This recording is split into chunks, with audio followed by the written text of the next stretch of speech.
Today, we are going to discuss about revised Bloom's taxonomy. The original Bloom's taxonomy was revised in 2001 by Anderson and Krathwohl. This revision has incorporated new knowledge and thought into the initial framework. The revised framework of taxonomy uses a two-dimensional matrix to exactly locate the level of cognitive complexity involved in instruction and learning. Next, we discuss more details of two-dimensional matrix. The two-dimensional matrix include knowledge dimension and the cognitive process dimension. First, we discuss about knowledge dimension.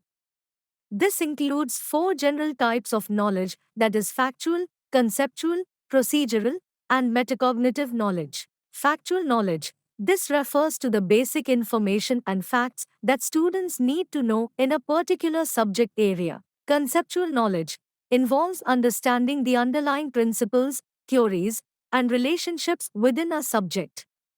It goes beyond rote memorization and requires students to grasp the bigger picture and make connections between different ideas. Procedural knowledge relates to knowing how to do something or perform a task.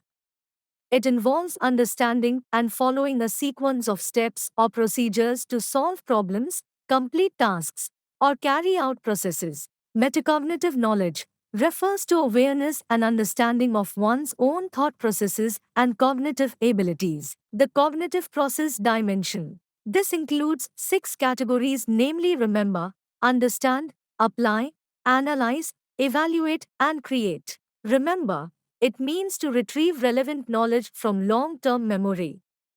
The two cognitive processes of this category includes recognizing and recalling.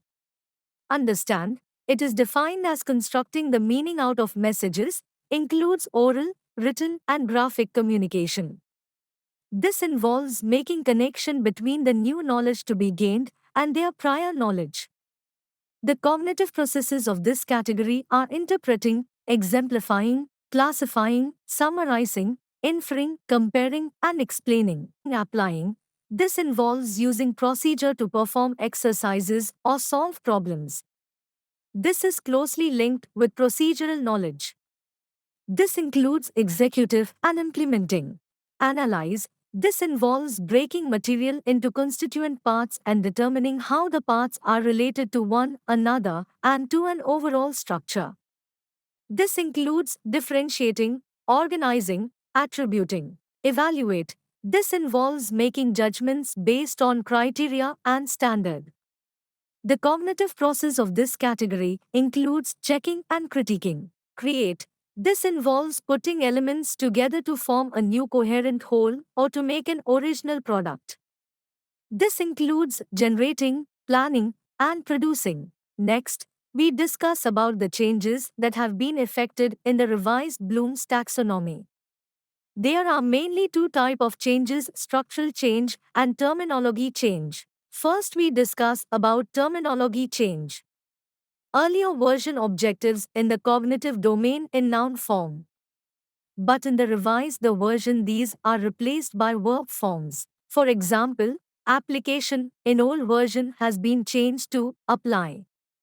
Besides this, the term synthesis in the old version has been renamed as create. Structural change. Bloom's original taxonomy was in one-dimensional form, whereas the revised Bloom's taxonomy is in a two-dimensional table. In the old version, evaluation was at the top of the organization hierarchy of the cognitive domain, whereas in the revised version, create occupies the top order. And the position of evaluation and create were interchanged. Revised Bloom's taxonomy is a comprehensive framework that categorizes cognitive skills into six levels: remembering, understanding, applying, analyzing, evaluating, and creating. Unlike the original taxonomy, this revised version emphasizes the importance of higher order thinking skills such as analyzing, evaluating, and creating. It provides educators with a flexible tool to design learning activities that promote deeper understanding, critical thinking, and problem-solving abilities among students. This updated taxonomy reflects the evolving nature of education and helps prepare learners for success in an increasingly complex and dynamic world. That's all about revised Bloom's taxonomy. Hope you get an idea about this topic. Thank you.